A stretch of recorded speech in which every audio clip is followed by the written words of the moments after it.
का तर्फबाट स्कुल विभागमा कक्षा 11 र 10 मा अन्य कक्षाहरूमा 10 मा 10 जना नयाँ विद्यार्थी भर्ना, डेयरीमा 5 जना नयाँ कारोबारी नियमित उपभोक्ता, रेडियोको कम्तीमा 20,000 बराबरको विज्ञापन सङ्कलन र पम्पमा कम्तीमा 3 जना नियमित नयाँ कारोबारी ग्राहक थप गरिनेछ।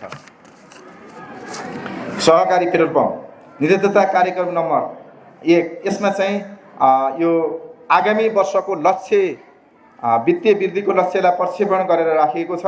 वास्तविक र वृद्धिको लक्ष्यलाई प्रतिशतमा पनि राखेका छौँ र अङ्कमा पनि राखेका छौँ। यसलाई अध्ययन गर्नको लागि अनुरोध गर्दछौँ। 2, पेट्रोल पम्पको कारोबारसँग जोडिएका थप 40 शेयर सदस्य वृद्धि गरिनेछ। पुराना सदस्यलाई समेत कारोबारसँग जोडिने योजना बनाई थप 200 जना सदस्यहरूलाई कारोबारसँग जोड्ने, पेट्रोल पम्पको जम्मा कारोबारमा कम्तीमा 70% कारोबार सदस्यतर्फको बनाउने, कारोबार वृद्धिका लागि बजारीकरण गर्ने।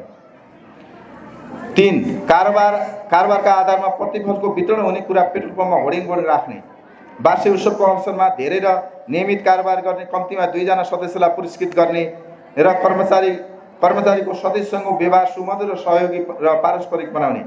1 महिनाका लागि संस्थामा रहेको शेयर र बचतका आधारमा उधारको कारोबारको सुविधा दिने, अरूसँग चेक, बैंक ग्यारेन्टी र जग्गा रुका गरी उधारो कारोबार गरिने, सदस्यको कारोबारको इन्ट्री क्युआर कोड मार्फत हुने व्यवस्था गर्ने, शेयर सदस्यहरूको साधनमा सदस्यता अङ्कित स्टिकरको व्यवस्था गर्ने। 4, 24 घण्टा सेवा प्रवाह गर्नको लागि 24 घण्टा सेवा प्रवाहको सोच पहिलेदेखि भएको भए पनि रात्रि सेवालाई थप प्रभावकारी बनाउने, रात्रिको समयमा पनि सेवाकारीले स्पष्ट देख्न सक्ने गरी सेवा परिसर खुल्ला राख्ने, रात्रि सेवा भएको कुरा सबैले देख्ने गरी बोर्डमा प्रबन्ध गर्ने। 5, के कारणले सरकारी कार्यालयले हामीसँग कारोबार गर्दैन सोको अध्ययन गर्ने, संस्थाको उच्च तहबाट सरकारी कार्यालयसँग पैरवी गर्ने, हाम्रो व्यवसाय सामुदायिक व्यवसाय भएको र यहाँ गर्ने कारोबारबाट समुदायले नै लाभ पुग्ने कुरा बोध गराउने, कारोबार नगर्नुको कारण खोज गरी त्यसको अन्त्य गर्ने र कारोबारमा जोड्ने।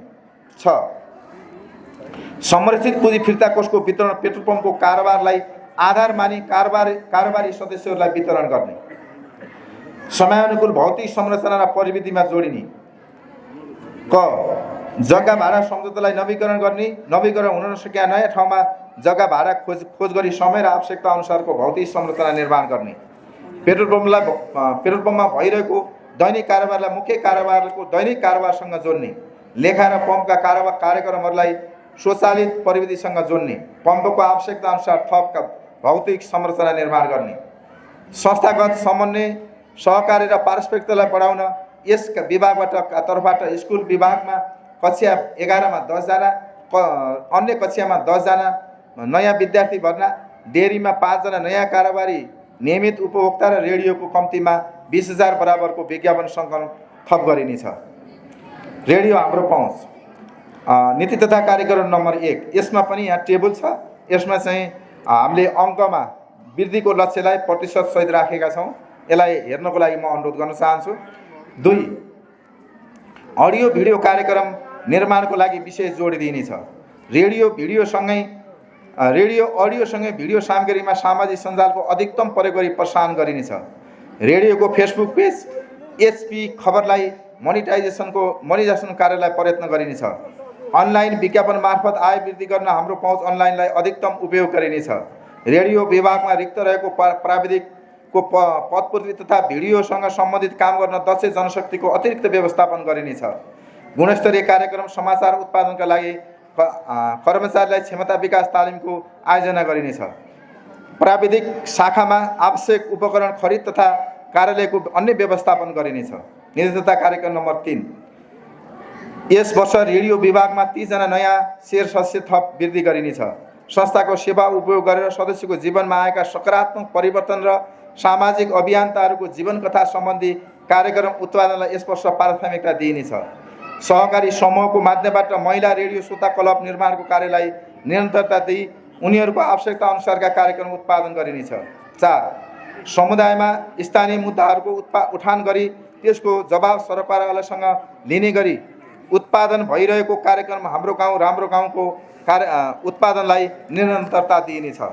समाचार प्रभावलाई सरकारसँग जोड्ने गरी शिक्षा, स्वास्थ्य, सूचना, वन, वातावरण, पर्यटन, ज्येष्ठ नागरिक, महिला, बालबालिका, कृषि, प्रविधि, सहकारी, स्वास्थ्य, खेलकुद, राजनीति, प्रशासनिक, साहित्य, संस्कृति, आर्थिक, जनप्रतिनिधिका कुरा, रोजगारी आदि विषयलाई समेट्ने तयार परेको सामग्रीलाई प्रसारणमा जोड दिइनेछ। विभिन्न पर्यटकीय स्थल, विभिन्न व्यक्तिहरूको जीवन कथामा आधारित कार्यक्रम प्रसारण गरिनेछ।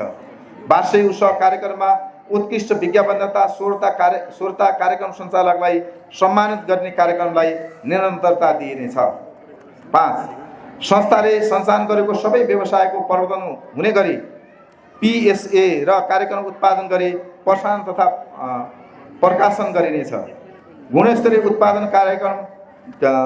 गुणस्तरीय कार्यक्रम समाचार उत्पादनका लागि संस्थामा कार्यरत कर्मचारी र कार्यक्रम सञ्चालकलाई क्षमता वृद्धिका लागि आन्तरिक तथा बाह्य तालिमको व्यवस्थापन गरिनेछ। रेडियो सञ्चार कार्यविधि संशोधन गरी समयानुकूल बनाइनेछ। संस्थाका अन्य विभागबाट प्रसारित सामग्री सूचना प्रसारण र प्रकाशनलाई बढावा दिई आन्तरिक भुक्तानी प्रक्रियालाई निरन्तरता दिइनेछ। कार्यक्रम सञ्चालनको प्रोत्साहनका लागि रेडियो रिपोर्ट रकम रु 250 लाई वृद्धि गरेर 300 पुर्याइनेछ। त्यस्तै खोजमूलक कार्यक्रमको 200 लाई वृद्धि गरेर 300 र मनोरञ्जनात्मक कार्यक्रमको 150 लाई वृद्धि गरेर 200 कायम गरिनेछ। संस्थाका समन्वय, सहकारी र पारस्परिकतालाई बढाउन यस विभागमा तर्फबाट स्कुल विभागमा कक्षा 11 मा 10 जना, अन्य कक्षाहरूमा 10 जना नयाँ भर्ना विद्यार्थी भर्ना र डेरीमा 5 जना नयाँ कारोबारी, नियमित कारोबारी उपभोक्ता र पम्पमा 3 जना नयाँ कारोबारी ग्राहक थप गरिनेछ। 6. वार्षिक लक्ष्य प्राप्तिका लागि रेडियो प्रायोजित कार्यक्रमको सङ्ख्या वृद्धि गरिनेछ। प्रायोजित कार्यक्रम स्थानीय पालिका तथा विभिन्न सङ्घ संस्थाको समन्वयमा कार्यक्रम उत्पादन तथा प्रसारण गरिनेछ। स्थानीय सरकारसँगको समन्वयमा सार्वजनिक सुनवाईका कार्यक्रम सञ्चालन गरिनेछ। वडा तथा पालिकासँग समन्वय गरी कार्यक्रम तथा वृत्तचित्र निर्माण गरिनेछ। 7. युट्युब र फेसबुक पेजलाई सक्रिय बनाइनेछ। रेडियोसँगै विज्ञापन सामग्री, भिडियो र अनलाइन विज्ञापन मार्फत आय अर्जनलाई जोड्न प्रयत्न गरिनेछ। भिडियो सम्पादनमा सम्बन्धित कार्यक्रम गर्न दक्ष जनशक्तिको व्यवस्था गरिनेछ। 8. हाम्रो पहुँच स्कुलमा अध्ययनरत विद्यार्थीहरूलाई भिडियो सहितको कार्यक्रममा उत्पादनका लागि विद्यालयसँग समन्वय गरिनेछ।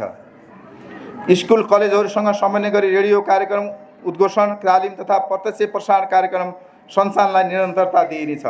युवा उद्यमीका सफलताका अनुभव सम्बन्धी कार्यक्रम उत्पादन र प्रसारणलाई निरन्तरता दिइनेछ। स्वास्थ्य टिप्स सम्बन्धी सामग्री प्रसारण गरिनेछ। यसपछि हामी स्कुल विभागको नीति तथा कार्यक्रम प्रस्तुत गर्न गइराखेका छौँ। नीति तथा कार्यक्रम 1 नम्बरमा टेबलमा यसको लक्ष्यहरू प्रक्षेपण गरिएको छ र यसलाई अध्ययन गर्नको लागि म यहाँहरूलाई अनुरोध गर्न चाहन्छु भने नीति तथा कार्यक्रम नम्बर 2 मा विद्यार्थीहरूको सिकाइलाई सहयोग पुर्याउने उद्देश्यले व्यवस्थित होस्टेल सञ्चालन गर्ने, कम्तीमा 4 वटा नृत्य सम्बन्धी कक्षा, 1 वटा सङ्गीत सम्बन्धी कक्षा सञ्चालन गर्ने, कक्षा 1 देखि कक्षा 3 सम्मका विद्यार्थीहरूलाई प्रत्येक कक्षामा 1 देखि 5 सम्मका पाठहरूको प्रोजेक्ट कार्य गर्न सिकाउने, कक्षा 4 देखि 7 सम्मका विद्यार्थीहरूलाई प्रत्येक पाठ 1 देखि 5 सम्मका पाठहरूमा केस स्टडी गराउने, कक्षा 8 देखि 10 सम्मका विद्यार्थीहरूलाई प्रत्येक विषयमा 1 देखि 5 सम्मका पाठहरूमा पावर पोइन्ट प्रेजेन्टेसन गर्न सिकाउने। यसै र कक्षा 12 मा सम्पूर्ण विद्यार्थीलाई उत्तीर्ण गराउन सक्ने अध्यापन प्रणालीको अभ्यास गर्ने, खेलकुद तथा अतिरिक्त क्रियाकलापका प्रतियोगिताहरूमा अन्य विद्यालयसँग प्रतिस्पर्धा गरी मेडलहरू प्राप्त गर्न कार्यलाई निरन्तरता दिने। विषयगत शिक्षकले आफ्नो विषयको पाठ अनुसार शब्दार्थ